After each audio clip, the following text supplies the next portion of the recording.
Yagas are massive rituals and complex rituals with thousands of priests and 10,000 Havan kunds and so on and so forth. And it's so rare. In my lifetime, I've only met one person who's been to a yaga before, just to show you the rarity of it. And to make this more comparable, if you've ever organized your son or daughter's wedding, that's like a yaga.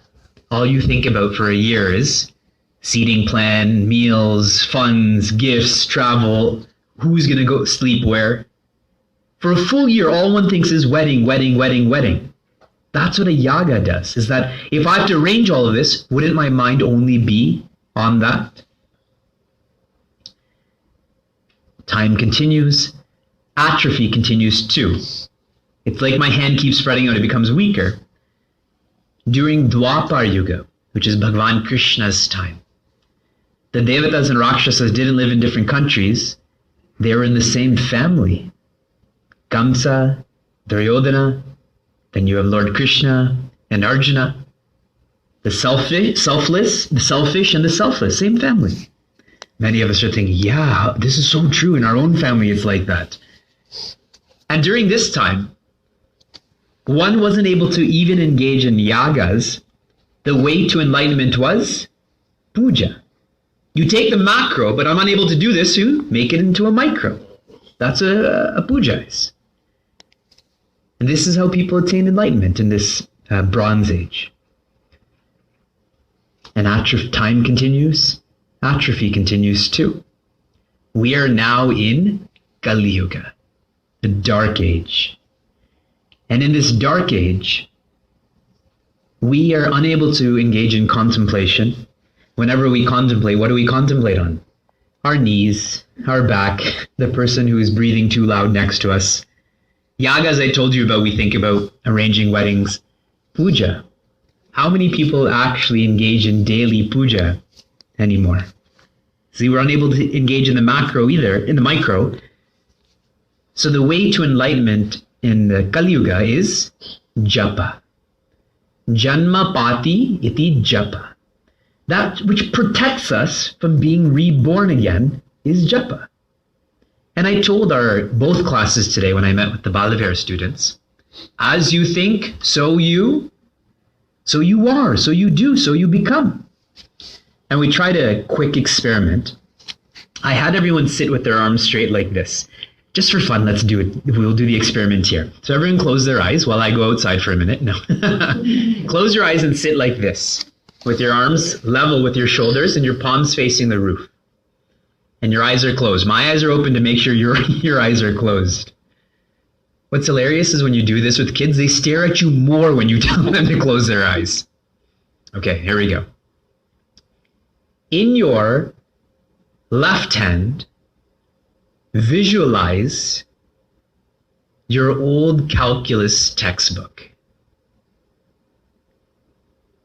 In your right hand, visualize your favorite magazine. Left hand, organic chemistry textbook. Right hand, your personal journal. Left hand, the phone book for New York City. Right hand, a folder with pictures that your kids made for you. Now, keeping perfectly still, open your eyes. And for many people across the room, I can see more hands than yours. Your right hands are higher than your left. Now, one of the Balaviras, you can relax now. Or you can sit like that, that's cool too. One of the Balavira students pointed out, because most of us are right-handed. And I said, I agree with you. If I asked you to do this for 30 minutes, fine, but I only asked you for 30 seconds. The arms are not that different in strength over 30 seconds. See, you were thinking negatively about math, organic chemistry, phone book. Positively for magazines and journal and photographs. I didn't go and put anything in your hands. It's simply you're changing your thoughts. And so your body changes too. So if I can start thinking about the Lord, I free myself from that which is not divine, that which is undivine. So japa is the means to enlightenment in Kali Yuga. And the devatas, the selfless and the selfish, went from dimensions to countries to family to... Where are the devatas and rakshasas living now? Same personality. Sometimes we're so selfless, sometimes we're so selfish. Same personality in this Kali Yuga, in this dark age. And what's terrifying about this is that we're only in the first quarter of Kali Yuga. So if I go onto the internet and read what's happening in the various parts of the world, and I'm intimidated by this, it will become 4 times as intense. So here are 2 options. Option number 1, the smart option. Do japa, get enlightened, and get out. Option number 2, don't do japa, don't get enlightened, be prepared for a lot of hardship to come. And another characteristic of Kali Yuga is how busy we all are.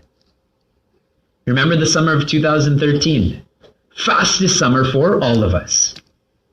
Next year, if I come and I ask you, so which was your fastest summer ever? What are you going to say? 2014. It doesn't matter how young or old we are, everyone is more busy than ever. This is the nature of the way the world is moving. And so in the present circumstances, the present context, we have to learn to prioritize. What is important to us? There was a review done by the Harvard School of Business. They asked people what they wanted, and they all listed it out. Then they asked people what they're doing, and they found no connection between what people wanted and what they were doing. For many of us, we're just doing, but why? Where are we going with this doing? And this is why we're being encouraged to think. Many of Pujya Swami Chinmayananda's books are just called Think. Then his next book is called Think Again. It's so witty. And talking to some people today, you've been sharing that you've been thinking about the subject the last 24 hours, and that's very inspiring to me. We will continue our exploration of this most beautiful subject. Life is a gift, living is an art. Yesterday we focused on life is a gift and a brief review of that. The first point was, we are all looking in the direction of happiness. We all want to be happier. And it's not just we want to be a little bit happier, we want infinite happiness. We want constant happiness. We want unconditional happiness. I teach Vivekachudamani in Buffalo. And one day after class, one of the members had said, "Can I talk to you in private?" Older lady. So we sat in the kitchen as people were leaving. And she said, "Vivekji, I'm happy. Do I need to come to these classes?" And she said it very honestly, not in a rude way. And I'd shared, if you're happy because your health is balanced, your family is balanced, and your wealth is balanced, then you still need to come. Because how long will your health be balanced? How long will your family be balanced? How long will your wealth be balanced? But if you're happy irrespective of all of this, you don't need to come.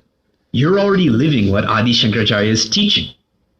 So she still comes to she's been coming to class for many years since that conversation. Real happiness is infinite, constant, and unconditional. There's no reason for the happiness. If there's a reason for the happiness, that reason is going to go away. So we're all looking in the direction of happiness, but the question is, have we achieved this happiness? Looking over there and getting there is very different. Yes, we're looking there, but instead of moving forward, we're actually moving laterally. We go here, we go here, we go here. But are we achieving happiness? The second point that we focused on is what a gift is, and that we have been gifted. The first characteristic of a gift is that it has to be given by another. We've been gifted life. Imagine. What else do we need other than life? Everything else is so far secondary, it's not worth mentioning. I can say someone gave me this watch, someone gave me this coat, someone gave me a vacation. Someone gave me life to actually experience all of this. So it has to be given by another, and it has to be given with love. The Creator is of the nature of love, so everything that comes from the Creator has to be the nature of love also. Anything made with sugar is going to be sweet. I told you about the salt in my coffee, right? Okay. Has to be.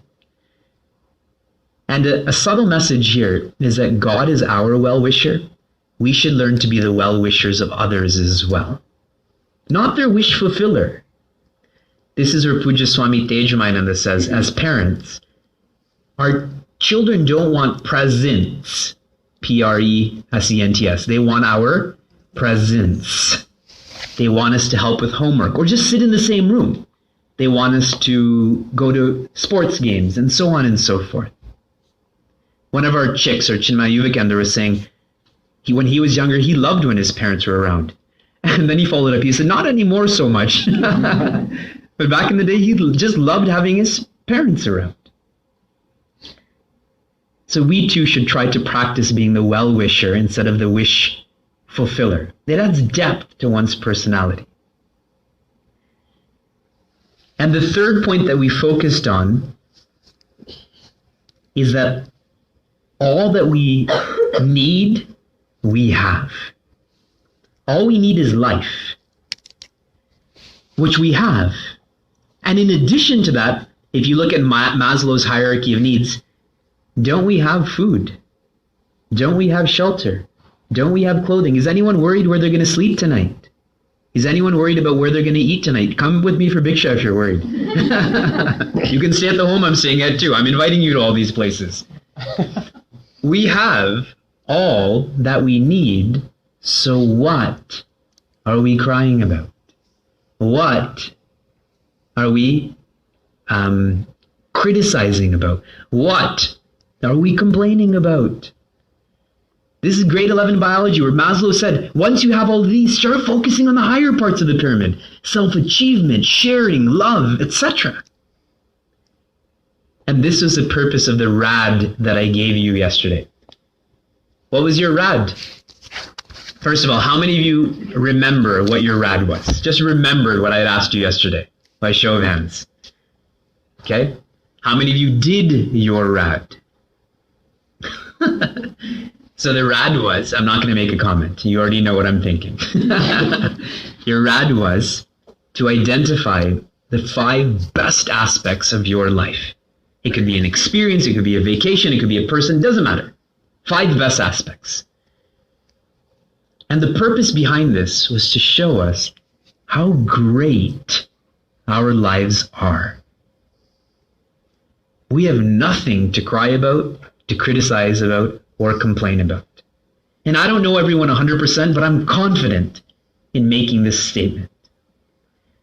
I meet a lot of people in the world, and I know people who have something to cry about, criticize, and complain about, and I don't think that's anyone in this room. So all that we need, we have. So we're looking in the direction of happiness. We've been gifted with life. This is all we need. But what has happened? We have forgotten all of this. And not just us.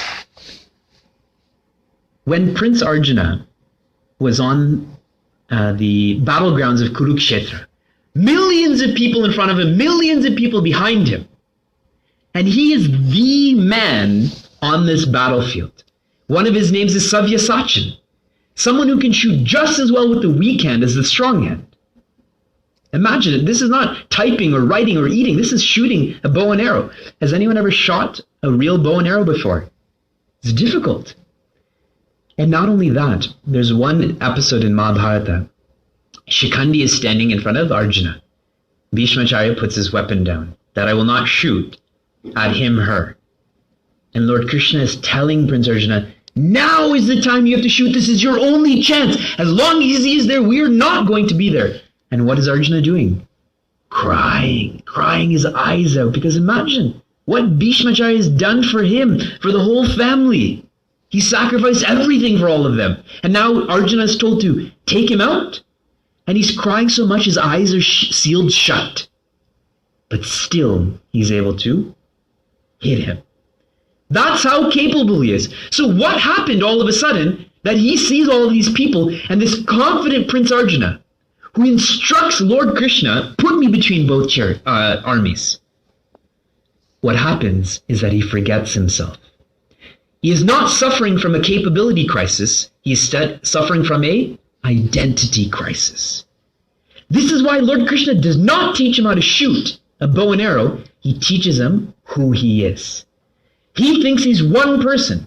He forgets he's a Pandava. He forgets he's standing up for Dharma. So he compromises.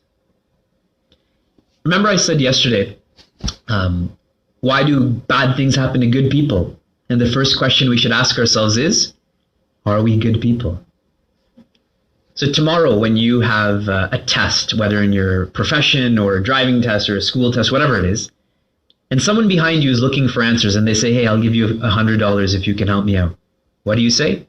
No. $1,000. Then I pause for 1 second and then I say, no. $10,000. I pause 2 seconds. No. 100. Yes, of course, $100,000. See the compromise. Our value system has a value to it. A value system should have no value to it. It's priceless. But we forget who we are, so we compromise. And as I mentioned yesterday, every superhero movie stems from this idea of forgetting oneself.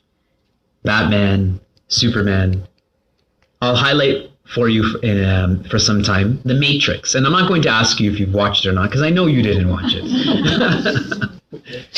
All of you should get together. Now, The Matrix has some scenes that are not suitable for people who are under high school. But if you're in high school above, and once we watched The Peaceful Warrior in our Chinmay Mission setting, and one of the gentlemen afterwards came to me and said, you know, we should have screened this movie before showing it to everyone. And I didn't say this, but I was thinking, do you know what your kids experience in school? There's one kiss in the movie, and you think that this is worse than what your kids experience in school. What fantasy are you living in? So, in The Matrix, the main character's name is Neo. And Neo is stuck in the Matrix. What does the Matrix sound like? What Sanskrit word? Maya. He is stuck in the Matrix. You can't get out of it. You and I are stuck in Maya. We can't get out of it.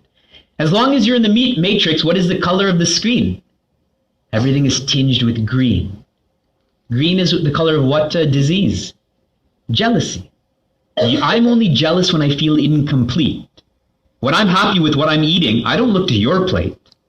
But when I'm not happy, then I look at your plate and your plate. So I feel incomplete. As long as one's in the Matrix. When he comes out of the Matrix, the screen is clear. It's proper color orientation. So Neo is trying to come out of the Matrix. Who is guiding him out of the Matrix? What is his name? Morpheus. Someone who has changed. Someone who can cause change.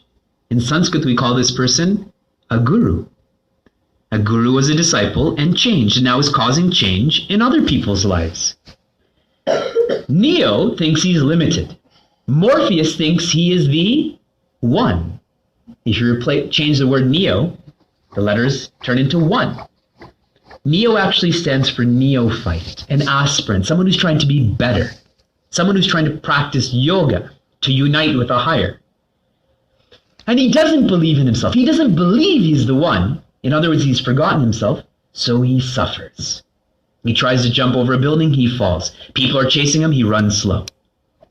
But his guru never gives up on him. Takes him to the oracle. The oracle is Bhagwan in our context, someone who knows everything. Just like Oracle, the company, knows everything. So in the same way, the oracle.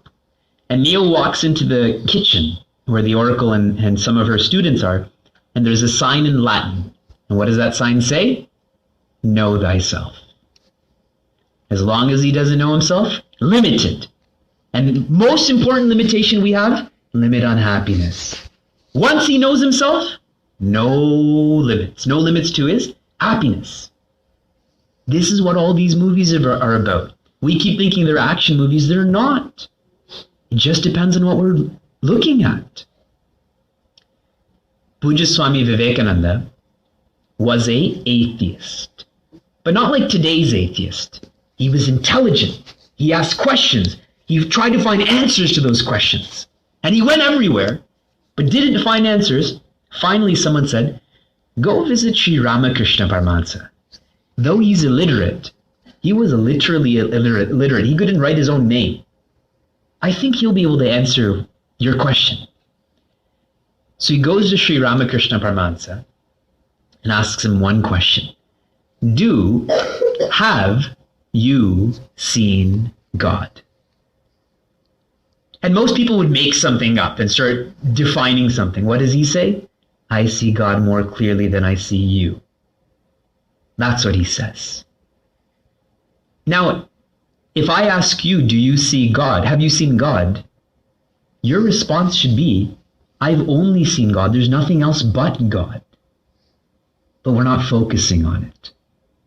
When you and I go to a movie, we have a choice to focus on the screen or what's happening on the screen. Does that change the fact that the screen was there, is there, will always be there? Puja Swami Chinmayananda was no different. He was an atheist too. Isn't it amazing that these two dynamic personalities both started out as atheists? And he questioned, and he followed those questions, and he found out who he was, and sharing the same with others. We have forgotten ourselves, and whenever we forget, what is the cure to forgetting? It's very simple. What is the cure to forgetting? Remembering. I went to the Vedanta course just to learn this. To remember. If we forget someone's name, don't we write it down? Someone's birthday, we write it down. That's why we have these electronic gadgets, to remember. And that's why some of our scriptures, Srimad Bhagavad Gita, for example, is not called Shruti, it's called Smriti. That which is remembered, that which is to be remembered. How clear is this subject? But we shouldn't feel bad, because that's simply the nature of the world. When Hanumanji was a young Hanumanji, he was very powerful, and so he liked to tease different people. And all of the people he teased also knew what his origins were. So one day he was teasing a rishi, and the rishi knew that this is Bhagwan. So just for his own benefit, he said, I curse you. And remember, there is no real curse. Just like when you send your kids to a room, it's not to hurt them. It's for their benefit. They may say, you're such a mean mother, you're such a mean father. But you're not. You're doing it for their well-being, correct? I hope. We have to be careful about such statements. One of our chicks in another study group was saying, and he's not so good with words. He was saying, when I grew up, my parents beat me. And he kept on saying, they were beating me and this and that. But I said, hey, they disciplined you. They didn't beat you, right? Because if you hear that, you're terrified by that. But his parents are kind people, so they disciplined him. So what am I talking about right now? Hanumanji. So this Rishi curses Hanumanji that you will forget your powers until a wise person reminds you of how wise you are. And so from that time onwards, Hanumanji didn't express his powers. Now fast forward, they're at Rameshwaram, one of the southernmost points of India. Kanyakumari is the southernmost point. Rameshwaram is another southern point. Sampati, that is Jatayu's brother, says, I can see Mother Sita. She is Shata Yojana away, 800 miles. And all of these monkeys, Nala, Neela, Angad, they're saying, Nala Neela says, I can go a quarter of the way, but I'll drown. What is the point? Angad says, I can make it all the way to Lanka, but I don't know if I can make it back. What is Hanumanji doing during this time? Nothing. Just being silent. And I shared a lot of this with your sons and daughters today. I'll tell you later today what I told them. Jambavan notices Hanumanji is silent. So he goes to Hanumanji and says one statement. Don't you know your only purpose in life is to serve Lord Rama? That's it. He doesn't ask, he asks him sarcastically, rhetorically. And Hanumanji, who's known for his eloquence, and the best way to be a good speaker is to be a good listener. And he hears this and it goes straight to his heart. He jumps onto Mahendra Mountain and starts roaring. And then he says, Jai Shri Ram, and he takes off. Until then, he had forgotten what his potential is. And someone wise came and reminded him of his potential. That's what a guru does for all of us. We have the same infinite potential, but we've forgotten. Lord Krishna is so clear to Prince Arjuna at the beginning of chapter 4. He says, I remember all my births, but you don't. That's all that separates us. I have knowledge and you don't. That's it. And if you have knowledge, you and I are the same. When we begin to remember our potential, that we are life, 3 changes take place. Number 1, we become more efficient. Number 2, we become more effective. Number 3, we become more enlightened. Efficient in all that we do. With our housework, with the people we meet with driving. Effective. Often when we meet people, it takes time to connect with them. But with the master, they connect right away. And enlightened. They're infinitely, constantly, and unconditionally joyous. That is when we begin to live artfully. When we know who we are. This, my friends, is the only purpose in life. To realize your potential. And these words are so choice. To rediscover your potential. To realize. To enlighten. We're not creating anything. It's already there. But it's tuning into what is already there. This is why we've been blessed with an intellect. An animal does not have an intellect and a human does. An animal lives by instinct. If a dog is hungry and there's some food there, it'll eat it. If you and I are hungry and there's food here, we can still say, hey, no, the discourse is going on. I'm going to wait. Or I'm fasting. The curse is we can eat too much too. Even when we're not hungry, we'll eat. Animals don't eat when they're not hungry. Definitely wild animals don't. No animals are obese or have diabetes. It is only you and I who play this game. And animals cannot get enlightened. You and I can. So basic math, I subtract the common variables. What does intellect equal? Enlightenment. And if I'm not using my intellect, then I'm just an inefficient, ineffective, unenlightened animal. Someone had once said that our origins are from the monkeys and the monkeys are insulted. They're faster, stronger, more efficient. This shikha that I have in my hair, I kept it loose today just to show you this shikha. And one center I went to, some of the people were looking and they said, Vivekji, when it came to the Q&A, several of them had their hand up. They said, Vivekji, why do you have a rat tail? In another place it evolved to a pigtail. And then it evolved even more, why do you have a ponytail? This is called a shikha. Not a choti, we like to say that in Hindi casually. Shikha. So in the Vedanta course, every second full moon, they shaved our head. And when I say shave our head, not like the barber shaves here, where they massage our head and put shaving cream and so on. You line up, they take like this, okay, imagine this was full with water. They'll use that much water for 30 people. So they symbolically take, like we symbolically feed Bhagwan, they symbolically put water in our hair, then take a straight blade and sharpen it on that leather, and you think that they're going to cut your throat. But they start hacking at your head, not shaving, hacking at the head and your face too. Then they take a bar of salt and they close all of the wounds. I'll tell you a few reasons for this.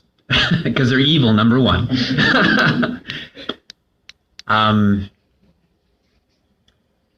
In our studies, our hair represents beauty, essentially. Like this picture. See, if this picture wasn't here, the background, and it was just Swami Chinmaya, and then there was white, it wouldn't be as attractive. Our hair is the background to our face. It makes us look more attractive. And so when we shave our head, the idea is the priority is not your beauty, the priority is to study. And purely at a functional level, when you don't have any hair, you don't need much shampoo. You don't need to dry your hair much. It's very functional, especially in India when it's hot and you have to bathe often. It's great having less hair. I can't wait to shave my head next month. Higher than that is our hair represents attachment. And that we should let go of all attachment other than the attachment to our guru. Higher than that is that our hair represents desire. And that we should have no desires but the desire for enlightenment. So surprisingly in this room, every one of you has hair. Because usually when I say this and bald people are there, they're so happy. Right? It empowers them. Usually they're not empowered. But they're empowered by such remarks. Jokingly, when I had gone to India, the second time that they were coming to shave our head, I told the barbers not to shave my face. Because I was going to be here for 2 years. What a great opportunity to grow a nice beard. When else will my wife let me grow a beard for 2 years? So they shaved my head and kept my facial hair. And later that day, we were prostrating to Puja Swami Tejamayana. And then he goes, "Oh, I didn't know we had a mullah that was studying with us." And then the next morning, we have Vedic chanting at 5:30 a.m. And we have quiet time near the end. So everyone's eyes are closed. It's Jagadishwar temple. Everyone's very sattvic. And then our Upacharya says, and in Vedic culture, when you shave your head, you shave your face. And I open my eyes and everyone's staring at me. So my point is that this is a reminder to me, and maybe now to you, that our only purpose is to know who we are. Even if we let go of all of the metaphysical messages that have been shared, what is the purpose of Bharatanatyam? Isn't it a glorification of the Lord? Don't we always begin with praising Bhagavan Nataraja or Mother Saraswati or whoever it is? What about Sanskrit? Don't people study Sanskrit to understand the scriptures? The word Akshara means alphabet. The word Akshara means Brahman. When we do Akshara Abhyasa, isn't the first letter we write, isn't the word we write Om? We studied this 2 years ago. So dance, language, music. Don't people play Veena? Don't people play Tabla, Mridangam again? Glorification of the Lord. So even the classical arts are simply to know the Lord. And many people have realized the Lord through these classical arts. So it doesn't matter if we're looking beyond the world or in the world, there's still one purpose. We have gone through much proof yesterday and in the past that our nature is Sat, Chit, Ananda. Remember I was telling you about the sliver in my hand and how the body will reject it. Our scriptures naturally tell us we're Brahman. And now I'm going to focus on the experience part. What are the 3 greatest fears that every human being has, and not just humans, but animals, plants, past, present, future, other than those who are enlightened? What are these 3 fears? Fear of death, we got that. Number 2, and it's not 1, 2, or 3, as in one is more than the other, but just for conversation. What is the next one? Ignorance. Fear of unknown, correct. Dark unknown, same. And number 3, fear of? Why is it that we fear public speaking? See, a social scientist will stop there, but the rishis went deeper. Why we fear public speaking is that if you judge me, it makes me sad. If it didn't make me sad, I wouldn't care. If failure didn't bring sadness, I wouldn't care. It is fear of sorrow. Fear of death, fear of the unknown, fear of sorrow. Why do people fear the dark? Because it's unknown. Same room, if we shut off the lights, everyone panics all of a sudden. Even though, no, we know everything in here, but the known becomes unknown. So death, sorrow, unknown. Now, what is the opposite of death? Think of who you are. Isn't it Sat, existence? What is the opposite of the unknown? Chit, awareness. What is the opposite of sorrow? Ananda, joy. And that's why I said it's experiential, that every fear we have is teaching us who we really are. We don't fear ourselves. We only fear that which we are not. So if I fear death, the unknown and sorrow, that means I'm not that. And it means I'm the exact opposite. How great is life, that life is always teaching us, but are we focusing? That's it. This is not profound. It's simply a reminder of what we already know. Fine. So what is our plan? I'm going to go through each of these spheres, and I'm going to try to give us a plan on how to find who we are. So we start with death. If my fear is of death, what I should become is fearless. How to become fearless? The first way to become fearless is to observe the fear. Whenever fear comes in our mind, instead of observing the fear, what do? We identify with the fear. I'm scared. One of my good friends, his mother was diagnosed with breast cancer, and she went to a healer. And after the first session, she was feeling very bad. Obviously, she was just diagnosed with this disease. And he had told her, don't say you have cancer, say the body has cancer. And he's right, she's not just the body. She's also the mind, the intellect. She's much more than just a body. That is an empowering statement. So for you and I too, the fear thought comes, if I observe it, yeah, there's a fear thought, but I'm more than my thoughts. Only when I observe. This is what we're learning in guided contemplation. My back hurts thought is there. And if I identify, what do I want to do? I want to move my back. But if I simply watch the back hurt thoughts comes in, it can't stay forever. It has to go. So let it go. But what we do is we hold on to it, identify with it, and suffer from it. Observe the thoughts rather than identify with the thoughts. So I'm driving and the weather's terrible outside, and the fear thought comes in. Hey, Vivek, what if you slide? What if you get in an accident? What if you don't make it home? If I identify with that, I become a worse driver. But if I simply, hey, these thoughts are there, these thoughts will go. I'm more than these thoughts. That is the best way to deal with fear. Be an observer instead of an identifier. If that's not possible, less, but again, a healthy strategy, is to reflect. What is it that I fear?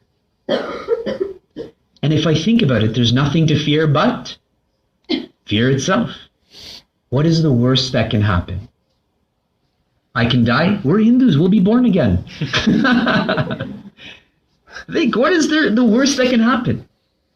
I have this beautiful book card that was given to me when I was in India. And it's a picture that says, the message is, Ab tak to nibhaya hai, aage bhi nibha dena.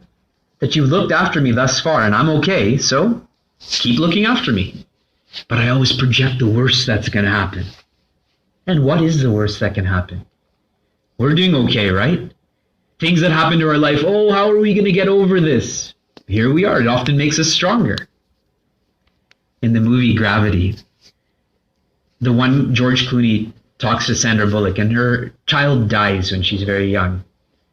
And he tells her, you know, your child died. What can be worse than that? Because after that, she lived in complete fear, escapism essentially. And he educates her that what is the worst what can be worse than that? And after reflecting on it, she realizes nothing. And she stops escaping, becomes courageous, and makes it back to earth. It's just about reflection. That there's nothing to fear but fear itself. My wife and I went to see Paranormal Activity. as I'm saying this, you must be thinking all you do is watch movies. Do you do any work? This is my work. This is why studying the Vedanta course. It's great. We went to see Paranormal Activity, and it's a scary movie. I'm not encouraging you to do this. I'll tell you which movies to watch and which ones not to. I'm like your movie consultant. And when we came home, then I went to sleep. And Sheila couldn't sleep, and she woke me up in the middle of the night. She says, "Hey, are you awake?" "Now I am." "I was not till you woke me up. I can't sleep." And I said, "Chant Hanuman Chalisa," and I went back to sleep. And the next morning I asked her, "So how did you sleep after?" And she said, "Fine." Because until then, paranormal activity thoughts. This could happen. This is happening. I might wake up and do something to her. But then it was replaced with Hanumanji thoughts about how brave he is, how gracious he is, whatever it is. So when the fear thought is there, what also goes away? Fear. So become fearless. How? Observe the thoughts, reflect on the thoughts. When Puja Swami Tejamananda came to Niagara Falls this past May, he began his North American tour in Niagara, and I got to spend a lot of intimate time with him. The message that I took from him, because some of our board members are sharing about, I'll tell you later, but I've been assigned to be the visiting Acharya of Chinmay Mission Pittsburgh, and I'll elaborate on that later. But they were expressing fear that, hey, you know, when he's not around so much, what will happen, and blah, blah, blah. And he looked up and said, Daro mat, right? Which in Hindi means don't fear. Now we wear shirts that say no fear, but we're so scared. Don't fear. It doesn't do anything good for us. It just makes us weaker. Okay? Death is a fear. We are going to become fearless. How? We're going to become observers of our thought. We're going to become reflectors of our thoughts. Second fear, fear of the unknown. So we need to become loving. Okay, and I'm going to connect this because it may not make sense. What is unknown is the fact that we are awareness, that we are chit. That the reason you're alive and the reason I'm alive is exactly the same. Did I tell you about the girl who was asking me for money in Niagara Falls? Okay, I told your kids about this. I was in Niagara going to my car, and a girl came and asked me if I had any money. She wasn't mugging me, she was simply asking me.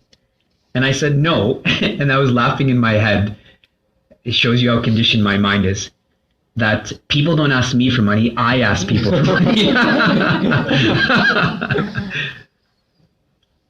And she says, as she's about to turn and look away, she says, you have some paint on your forehead. And I said, it's not paint, it's sandalwood paste. Why do you wear it? Or why are you wearing it? It's a reminder to me, and maybe to you, that you and I are one. With these eyes, I see you're a girl, I'm a boy, you're of this skin color, I'm of this skin color. But with this eye, you and I are alive for the same reason. And she folds her hands and says, no, we're not married. Like a diva, you know, giving me attitude. So to her, her idea of oneness is only if the government of Ontario says that we're married. So what is unknown is the fact that you and I are one, that we have the same life principle. So the way to alleviate this unknown is to become more loving. And love is something that people feel, oh, it's just natural, which is a big lie. My mother and father had an arranged marriage. I'm positive when they were married, they didn't love each other. But they learned to love each other. They evolved into that love. They're fine now. Don't sit over here and judge. But at that time, they didn't know each other well. How could they have really loved each other? But they evolved to that. And our rishis have given us beautiful social systems to teach us how to love.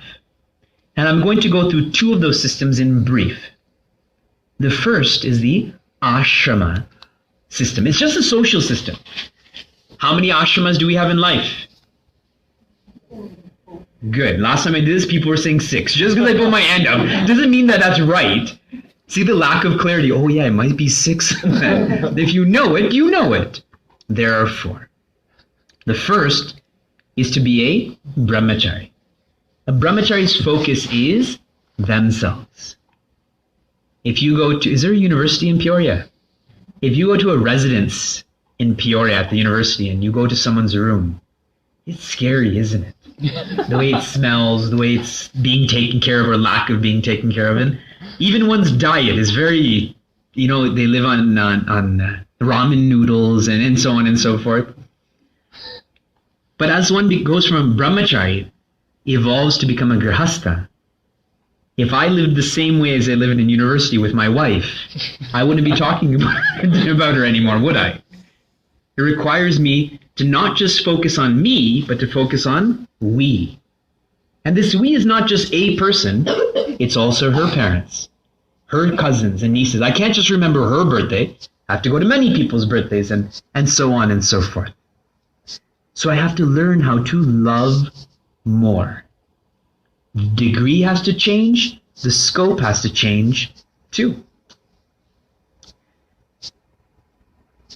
And as a grihastha then, what you and I have done wrongly is we put a period after a grihastha instead of a comma. After grihastha, there is another ashrama called vanaprastha. Prastha means to live or establish. Vana means the forest. When are you supposed to go? Now, as I say this, the people who are not doing this are going to feel offended. But it's coming out of love, not out of a wrong place. The day that you are 60, or the day you see the face of your first grandchild, is the day you have to move to the forest. Some of the kids are saying, oh, this should have been done a long time ago. Study the scriptures. Now, not to be taken literally. You and I cannot live in the forest, number one, because we're not strong enough. Number two, we're not smart enough either. Number three, it's probably illegal to live in the forest. The government wants some sort of money, so you have to live in a home.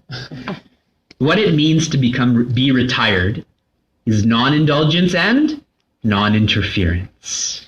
In other words, I stop focusing on we, but my focus should become he.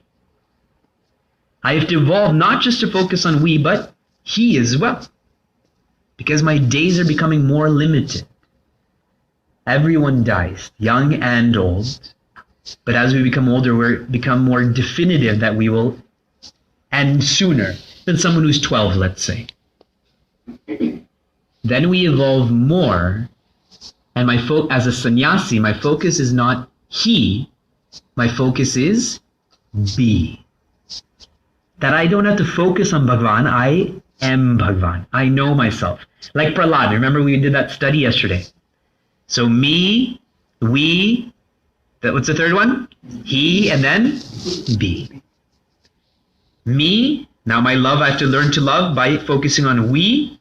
I have to learn to love more and focus on he. I have to be established in love and just be. See, I don't look in the mirror and say, Vivek, I love you so much. It's just there. It's natural. I don't have to express it or show it or prove it. I simply love myself because I'm identified with myself. But I have to also identify with we, he, be. This is learning how to love through the ashramas. So for us, we have to be aware of where we are and how we should grow then. Just like when we get a performance review, they tell, okay, you did this well, you didn't do this well, so fix this, continue with this. The original performance review is these ashramas. And I'll give you one more social system, which is the purusharthas. How many purusharthas are there? Now you're confused. Whenever I ask a question and people don't know, they look like this. I hope he doesn't look at me because there are also 4 purusharthas. Okay, and I'm sure you've heard it as dharma, artha, kama, moksha, but I'm going to try to be more clear about this. Some people, though humans, are more like plants. Okay, their body may look like a human, but they're actually plants. Their only focus in life is kama, or pleasure. If I have a plant here and the sun is out there, what is this plant going to do? Grow that way. If the sun's over here, what is it going to do? Grow that way. It has no loyalty to anything. It's just seeking pleasure. Some people are like that too. Only purpose in life is pleasure. They're humans, but they're more like plants. More evolved than this are people who are humans, but are more like animals. They don't just focus on kama, which is pleasure, they also focus on artha, which is possessions. And why I say they're like animals? Dogs bark at each other, don't they? A tiger will mark its territory and another tiger can't come in there. There's that battle that goes on. People are like that too, right? Don't you dare come on my property. Nations do that too. I find it so hilarious because I travel to the States all the time. Who said this is Canada and America? Like, who decided that? There's 5,000 kilometers of border. This should all just be Canada. Eventually you're going to merge with Canada, so I'm just telling you. I'm serious.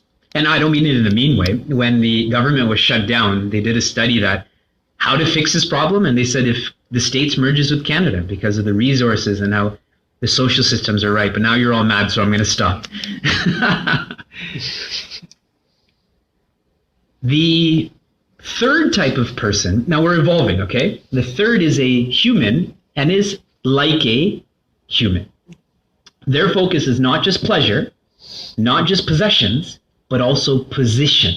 That is dharma. They study to have a position in life. They're the people, when I ask people, what do you do? The first thing they say is their profession. That's all you do. That's all your life is. Just think about it. What do we do? Shouldn't we be saying things like, I'm a human being, I'm trying to develop virtues, right? But it's, I do this.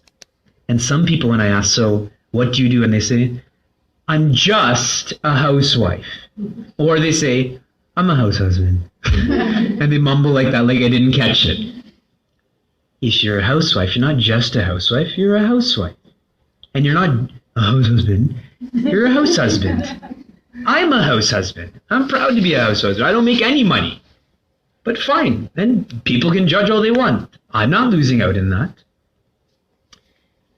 These people are focused not only on position, possessions, and pleasure. Now, the most evolved purpose is a God man, a God human, my apologies. Their focus is not just position. They know they need to do things in the world. They have responsibilities. Not just possessions, again, functional. Not just pleasure, functional. But the purpose is moksha, freedom. That the first three are the means to the last. Not just this is the means of the ends. This is the ends. Learning how to love. If I'm only focused on pleasure, how much do I care about you or what happens to you?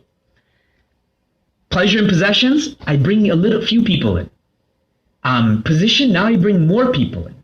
But when I focus is freedom, I'm practicing full out love then. Correct.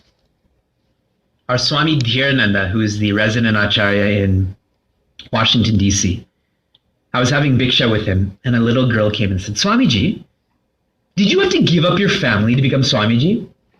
And he looks down at her and says, I didn't have to give up my family to become Swamiji. Instead, I became part of all families to become Swamiji. Now, some of us are maybe thinking, but we can't be Swamis. A Swami means someone who is a master. A master of what? The sense organs. Why? Because they're not trying to find happiness outside. They already know that happiness is inside. Some of us eat to be happy. Some of us watch to be happy. So please don't be lost in the forms and the names. We are entitled to be the same. And if we're not, we've made a choice. Women can be swamis, householders can be swamis. That's just a designation. But it's what's inside that is important, right? We keep telling our kids, don't judge a book by its cover, but don't we do that? So to let go of the unknown, we have to become more loving. How? I have to follow the ashramas. I have to follow the purusharthas. To let go of sorrow, we have to learn to be content. How to start being content is to live a simple life. You know who lives simple lives? Kids. They live simple lives. I was going to a lecture in one center. The mother, minivan, right? Indians in their minivans. So the mother is driving. They have a boy in grade 1 in the middle seat and a girl in grade 4 in the back seat. And the mother's telling me where she's born. So I wanted to know where the kids are born, just for context. And I asked this boy, so where were you born? Grade 1, in his booster seat. Leans forward, I'm in the passenger seat, so he can see me and says, Vivekji, I was born in the hospital. Where were you born? So simple, right? No mind games being played there. Another boy, whenever I finish eating, I tend to leave my plate at the table because people want to serve me in that way. I'm capable of carrying my own plate. And I'm walking to my room to wash my hands, and I hear this boy say to his mother, how come he always gets to leave his plate on the table? So simple. No mind games. If they're hungry, they say they're hungry. If they're not hungry, they say they're not hungry. But we Indians, you have to ask 3 times if you're hungry. Oh, yeah, now you can give me something. And if you didn't ask the 3rd time, then gossip. I went to their house, they didn't even ask me if I wanted anything. And these complications. I went to one satsang where the speaker had began saying, I am not who I think I am. I am not who you think I am. I am what I think you're thinking about me. Mind games. This is why John Lennon has sang a beautiful song called Mind Games and how we have to let go of that. So to practice contentment, we have to live a more simple life, not externally. Vedvyasa, Adi Shankaracharya, Swami Vivekananda, Swami Chinmayananda, these people live the most complex lives outside, but inside very simple. Puja Swami Tejramananda had shared, in life we only get one of 2 things. Either what we expected or what we didn't expect. If you expected it, why are you crying? You knew it was going to happen. If you didn't expect it, you couldn't have done anything, so why are you crying? See how simply they think. But we add 1,000 other variables in there and then complain. So to live life more simply inside. And another way to practice contentment, to learn to be content, is to be closer to Bhagwan. If you see anyone who's around God is always smiling. If you see anyone who's around a guru is also always smiling. So the closer we move to Bhagwan and Bhagwan's messengers, we will be more content. Before the Vedanta course, I had everything. New computer, new car, lots of friends, lots of traveling, lots of partying. With my own hands, I've counted over $1 million in cash, not credit cards and checks, cash. And then in a matter of 48 hours from Toronto to Mumbai, everything gone. No passport, no friends, no restaurants. You're not allowed to leave those 7 acres. There's a security guard there. He waits there like this. Where do you think you're going? You chose to be here. Study. And what's amazing is that when everything was taken away, I realized how much I had. Because I tried to be closer to the Guru. I tried to be closer to God. And I see this so sadly that some people have so much, but are so poor. Because they can't let go of what they have. So by being closer to God and Guru, the contentment comes naturally. Those gopis, those gopas were villagers, but they had Bhagwan, so they were the best. They wouldn't trade their life for anything because they were close to Lord Krishna.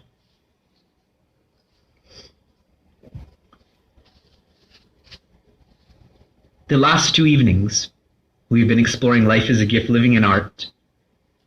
Knowledge is immediate. The moment that I know I am Sat Chit Ananda, that will transform me immediately.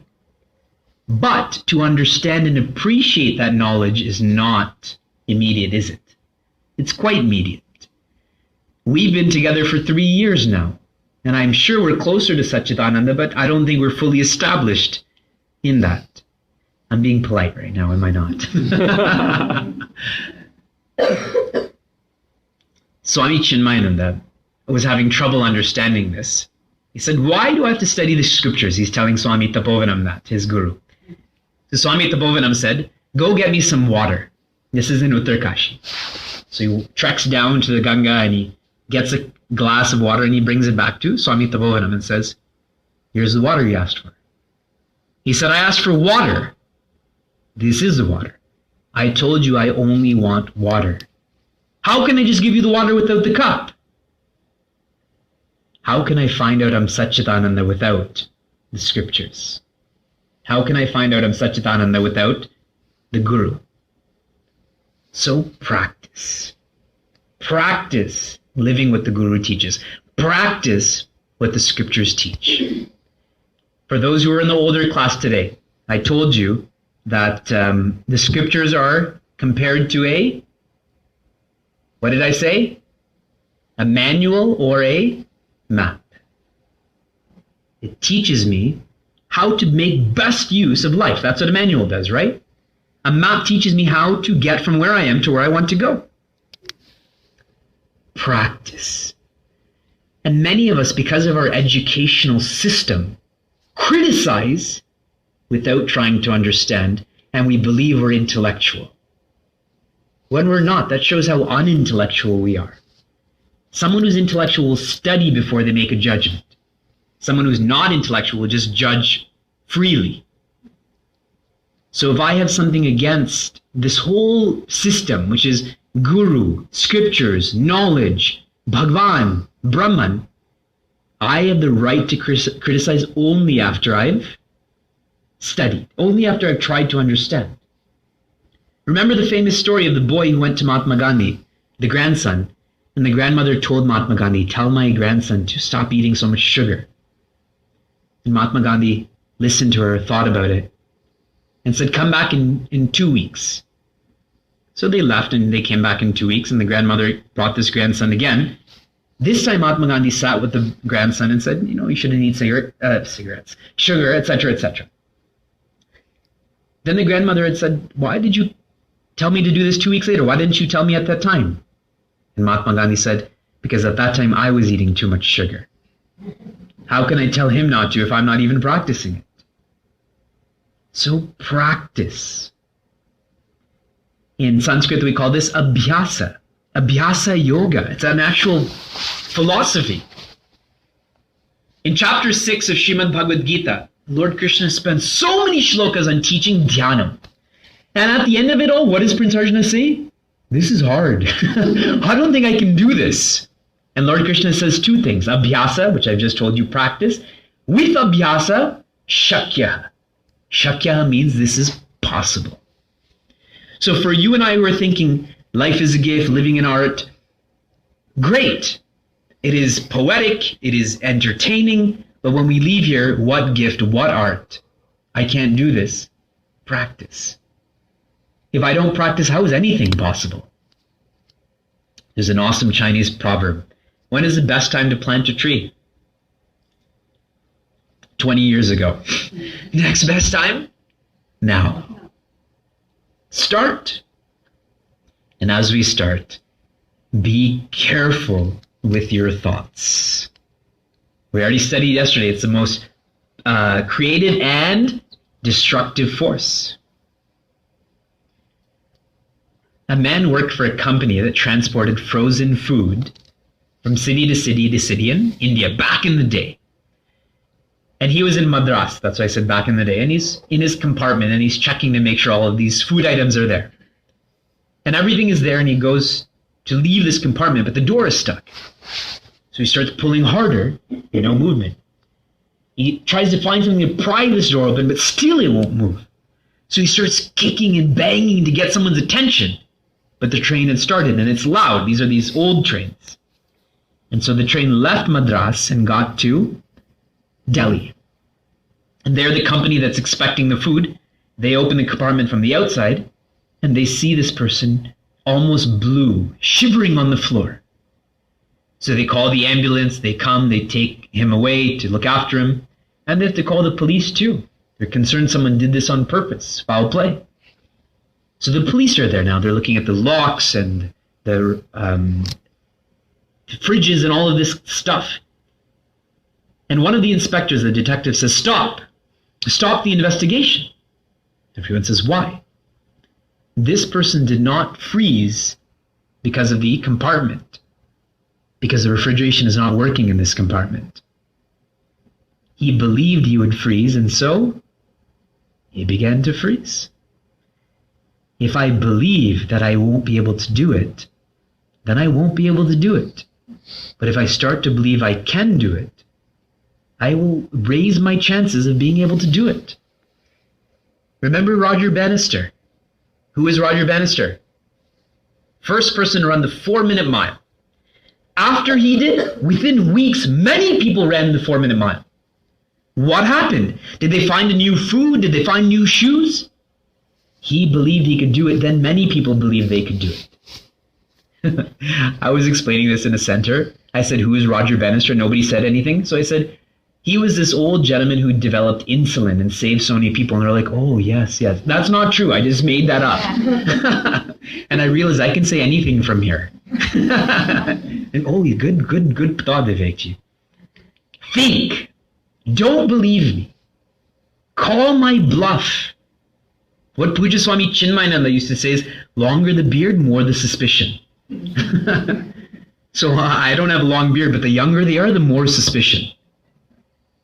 Call my bluff if anything that I've shared is real or not.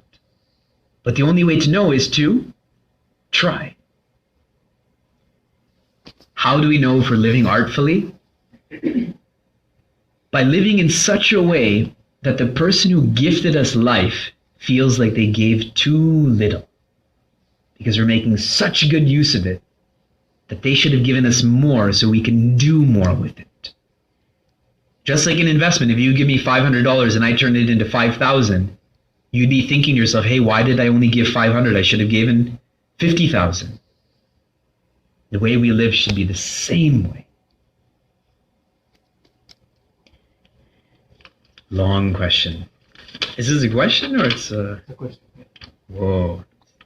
Really long. So any other shorter questions from anyone?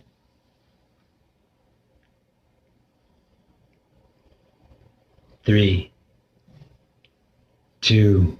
See, it's like Indian. Do you want chai? No. Do you want chai? No. Do you want chai? Yes. Do you have questions? No. Do you have questions? No. Do you have questions? Okay. I have. Yes. See? I thought you were counting from 5 on. Oh. Go ahead. Well, if our goal in life is to achieve moksha and not to have reincarnation, then why is life again? Good. I'm glad that you're thinking about the question. At an absolute level, there is no giver and there's no receiver. There's just life. We think energy is good and bad, correct? But if you asked energy if there's good and bad, energy will say, what are you talking about? There's just energy. We project that label. If you and I identify with life, there is no birth, there is no death, there is no giver, there is no receiver. It's an absolute state. But we're not there. So we infer that life is a gift, this relative life, the one that where I'm breathing and my breath will stop. Does that make sense? At an absolute level, silence. You and I are just one. This is how Dakshinamurti taught his students. There's nothing to say. There's just oneness. There's only that infinity. There's no duality. There's no bondage. There's no enlightenment. There's simply being. But that's out of our grasp right now. So at a relative level, I was born whatever amount of decades ago and I will die today or many decades from now. So in this manifestation, in this expression of life, this is what's been gifted to me, and I should follow what's been shared. Is that clear, Srinivasji? Okay. Yesterday, as I was leaving, a gentleman had asked if one is practicing meditation for some time and they feel like they're not making progress, what should they do? So I'm going to try to address that question. Meditation is a noun. It is not a verb. Our nature is meditation, just like you asked. Our nature is Satchidananda. No ifs, ands, or buts. That's it, period. But we've forgotten who we are, so we changed meditation as a noun into a verb. So we meditate to find out that we are meditation. But it can't be a noun and a verb at the same time. So instead of using the word meditation, so we're clear in our minds, we should use the word contemplation. For those who have been attending in the morning, this is what I've been sharing. We're going through guided contemplation. Humorously about making nouns into verbs. So there was a Tamil movie, and the villain and the hero are arguing with each other. And the villain says to the hero, I'm going to hit you so hard that even Google won't be able to find you. Right? Google it. We've changed Google into a verb, right? We've done the same with meditation. Contemplation is the highest vocation in life. Nothing we do is more transformative than contemplation. Nothing. So knowing that this is the most transformative verb, it will also be the most demanding verb too. Many of us take this quite casually. Vivekji's here, I'm going to learn guided contemplation. Next year I'll be enlightened. It'll be great. He'll come back and I'll be teaching. You and I believe that we're the body, not for millions of years, not even for billions of years, trillions of years. The beginning of Vivek Chudamani shares this quite thoroughly. So for 1 trillion years I think I'm this. Now I've learned that I'm more than this. How long will it take me to change what I believe? How long does it take to lose weight? It takes a long time, doesn't it? How long does it take to learn to wake up without an alarm clock? It's even harder. Some of us don't even attempt that. How long will it take to realize that I'm not the body, but I am Brahman? So even before you and I can attempt contemplation, we have to engage in constant purification. What this means is japa, puja, seva, reflection, teaching, etc., etc., etc. I should make my mind, my body, my intellect pure. This is why Lord Krishna introduces enlightenment in chapter 2, but after chapter 2, what does he talk about? Karma Yoga. In chapter 2, he gives one resolution into selfless action. Chapter 3 is 10 resolution. Chapter 4 is 100 resolution. Chapter 5 is 1,000 resolution into action. What happens in chapter 6? Naturally, one will become a contemplator if they're acting well. What you and I are doing right now is called sakama karma, selfish actions. And I don't mean we go and rob people and break things. Most of our focus is on us. Even when I'm giving to you, I'm still thinking about how I benefit from that. That's selfish. We have to change selfish actions into selfless actions. Sakama has to turn into nishkama, which means selfless. And it's very simple to do this. Don't think about yourself. Think about we, he, and even let go of be. Just focus on we and he. Why are you doing this? For we. Why are you doing this? For he. Why are you going to work? For he. Why are you cleaning? For he. Why are you cooking? For we. It's not about me anymore. And so I start cleaning up my personality. Those craters, that dirt, those inefficiencies start getting purged out. It's like being in a sauna. I start detoxifying. And the more the toxicity is less, meaning it's coming out, the quieter my body and mind and intellect become. And only when the body, mind, intellect is sufficiently quiet can one contemplate. It's like to go to see the president. First you have to go through your governor. It requires requirements just to do that. Then you have to go in to get into the inner chambers. You have to have more security, more security, more security, correct? You have to be eligible to do that. So in the same way, just to contemplate, we need this external purification. If you and I are sufficiently quiet, contemplation will become natural. So we need not even go out of our way to try to contemplate. It will just happen. We will be contemplative personalities. So my answer to this gentleman is, are you ready for contemplation? And that's the trick of the ego. Everybody likes to say yes. If I asked you, are you ready for contemplation? Everyone will put their hand up. But if you ask this question to yourself in your own bedroom, where there's no one to judge, are you ready for contemplation? And recently someone said, but that's a discouraging statement. No, that's not a discouraging statement. That's an honest statement. If I weigh 200 pounds and I think next month I'm going to weigh 175, and I say, a physician tells me, no, you're not, that's not a discouraging statement. That's a practical statement. I'm not going to lose 25 pounds in a month. Agreed. So this is an honest statement that evolution does not happen like a revolution. It is an evolution. So focus on nishkama karma. This will create chitta shuddhi, purification of the software.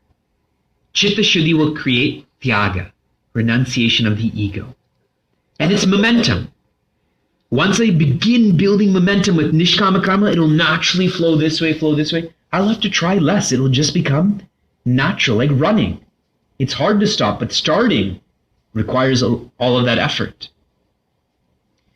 And to put more context to this, I think I shared this yesterday. We studied for 18 months, 18-hour days before we studied meditation. Think about how many hours that is of practice, preparation before we even attempted contemplation. And we didn't have jobs or restaurants or family members while we were studying. There was no distraction. Think about how many distractions we have in our day-to-day affairs. But we were not taught. I was speaking in one place and I finished the first few shlokas of chapter 1 of Gita. And afterwards a lady came up to me and said, that was a great talk. So tell me, when will we learn transcendental meditation? First few shlokas of Gita, but she wants to go from 0 to 1,000,000 in half a second. We have to be practical. Some thoughts I'd like to share with you before we conclude. Here's what I taught your children today.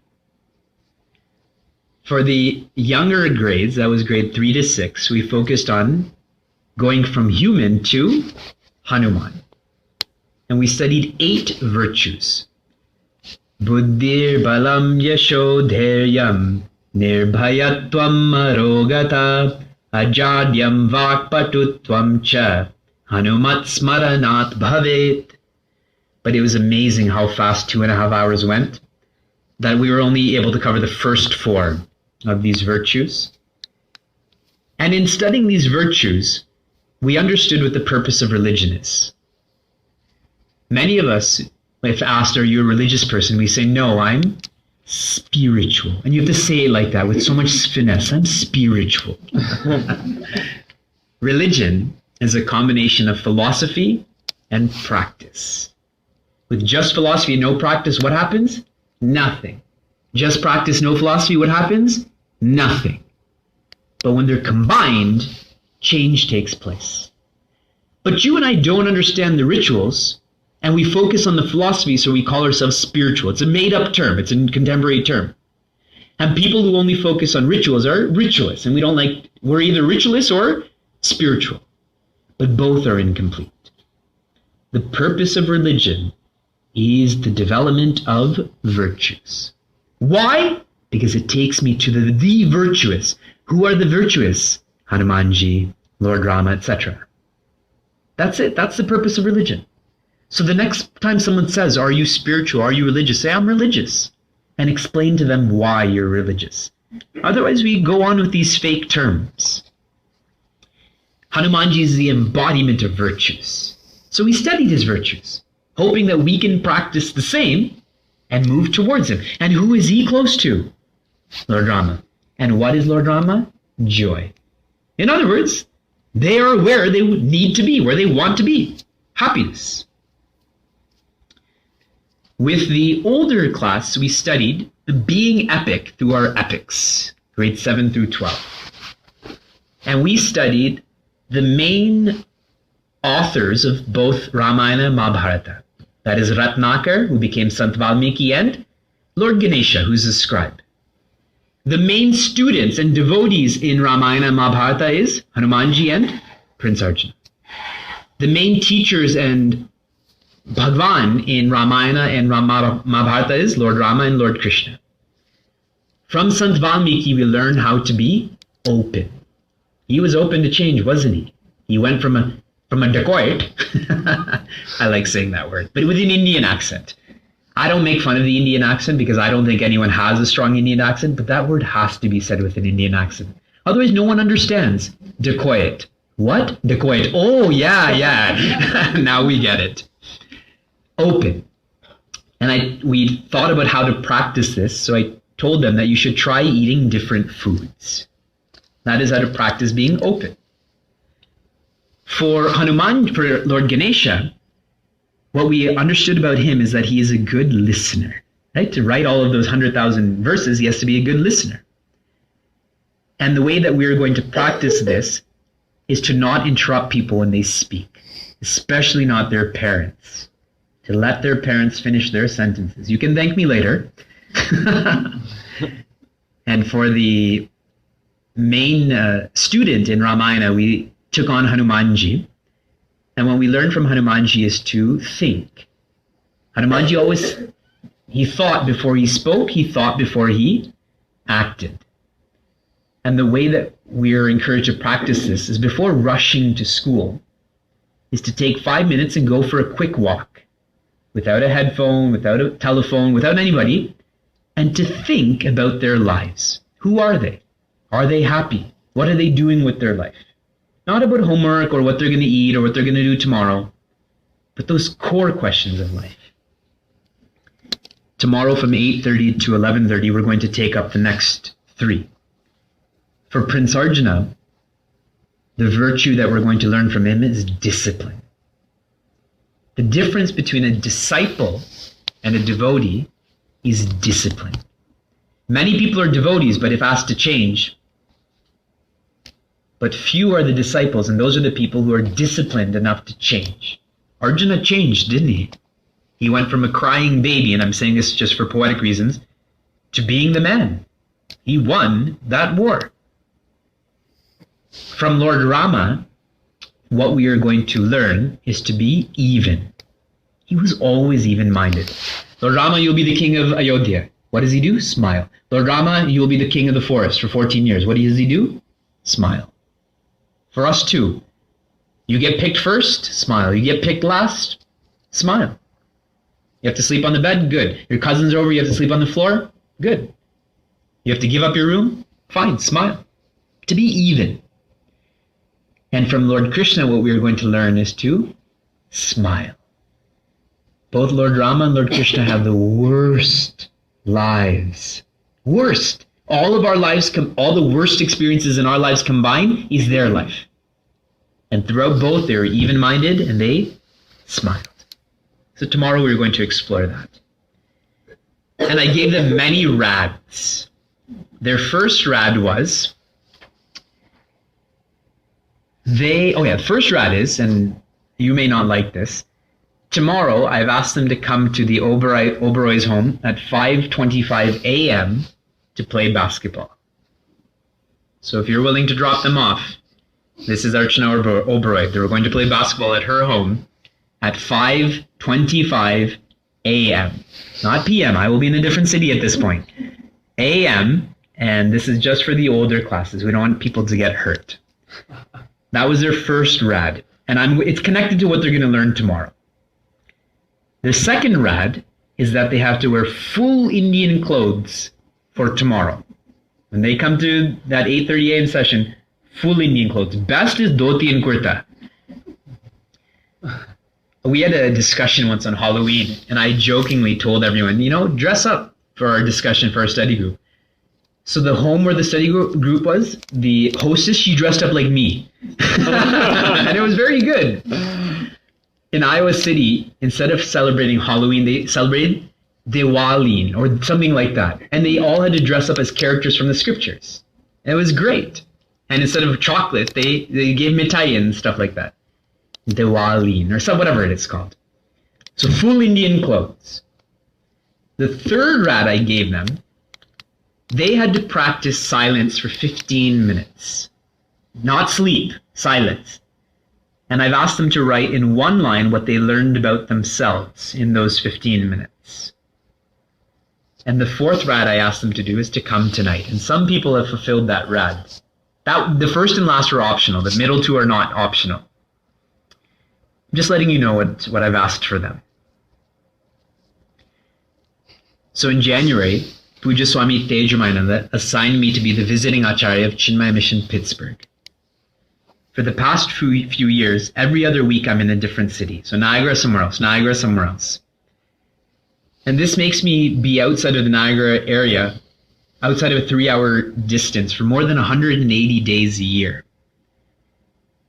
So beginning this August, what began this August, I go to Pittsburgh once a month. September through December, I spent 3 days a month there. Beginning in January, I will spend 1 week a month there. So I have 4 balls that are given to me, all in August, interestingly. In August of 2008, I was given the first ball to be the resident Acharya of Chinmaya Mission Niagara. In August of 2010, I was given the ball to be the husband of my wife. In August of 2011, I was made a director of Chick West. And in August of this year, I was made the visiting Acharya of Chinmaya Mission Pittsburgh. Shivam is actually from Pittsburgh. This is Shivam, one of our chicks. His family is one of the founders of Chinmaya Mission Pittsburgh. So I have these 4 balls that I'm juggling, which is why next year my travel will go from 4 cities to 12 cities, which is why I'm unable to come formally to Peoria next year. I will do my best to squeeze in a date like I did this year to come. But as of now, it's not scheduled into my itinerary. So I'm trying to be transparent. I don't want you to think, hey, he doesn't like us anymore, so he's not coming. Juggling is going on. But that doesn't mean we can't meet. Certainly, you can all make a field trip and come to Pittsburgh. The Flint group is coming. The Columbus group is coming. I'm going to be there. Bring your families. Get in a bus and come. In Niagara, that's what we do. 1 year, we went to Pittsburgh and we went to the temples and we went to Baliwar the next day and they served us lunch. It was great. Otherwise, it's just Chinmaya Mission Peoria, isn't it? This bubble. Chinmaya Mission is it's an Indian family, which means you know how big it is. There are 15,000 Baliwar students in North America. I'm not even talking about India. Imagine 15,000 I shouldn't say that.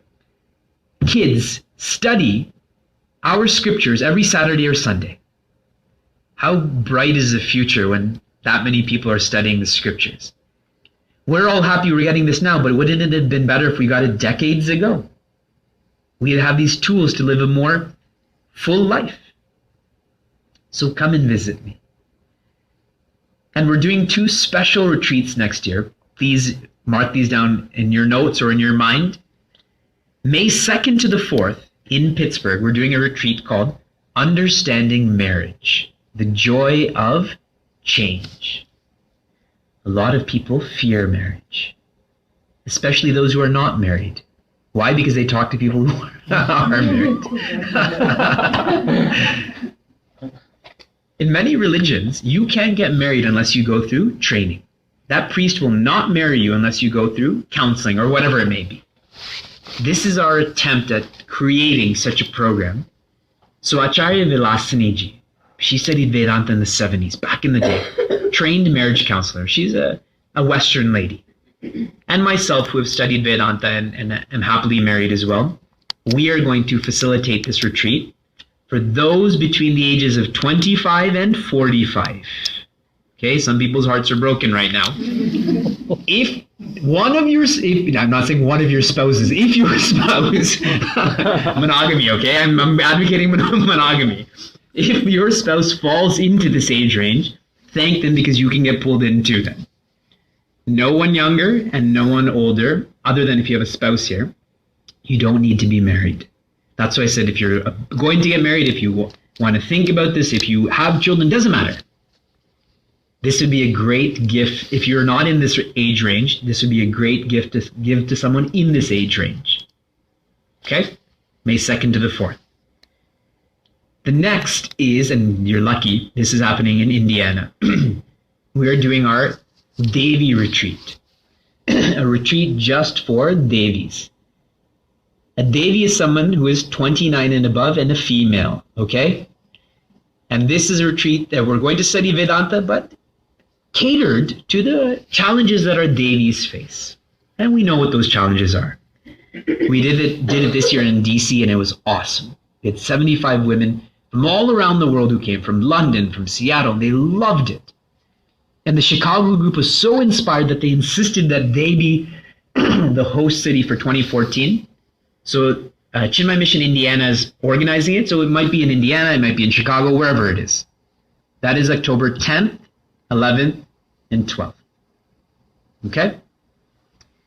And the last way where we can be in touch is the e-vichara. How many of you get the e-vichara? Good. If you would like to receive an email I send every second week with such reflections, like recently I wrote a lot about a talk I've been giving at medical facilities, or from movies. Many of you like the idea of sharing about movies, etc., etc.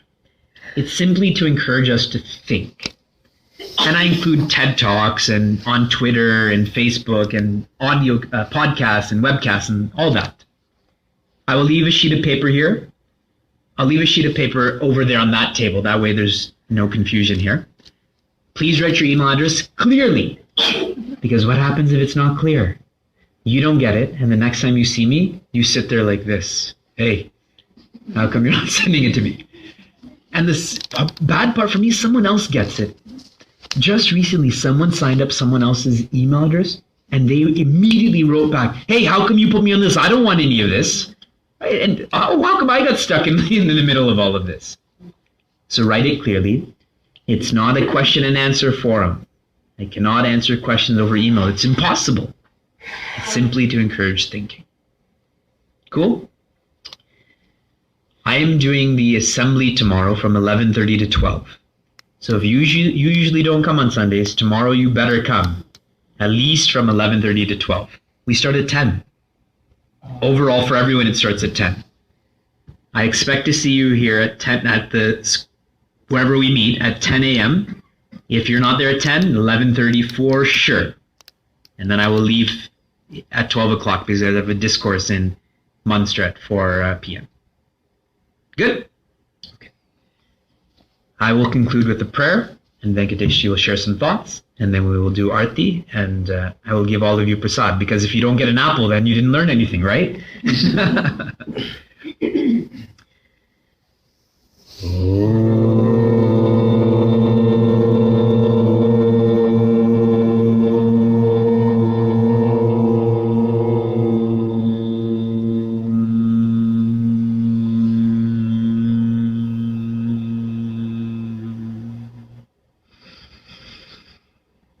Sarve bhavantu sukhinah, sarve santu niramayah, sarve bhadrani pashyantu, ma kaschid dukkha bhag bhavet.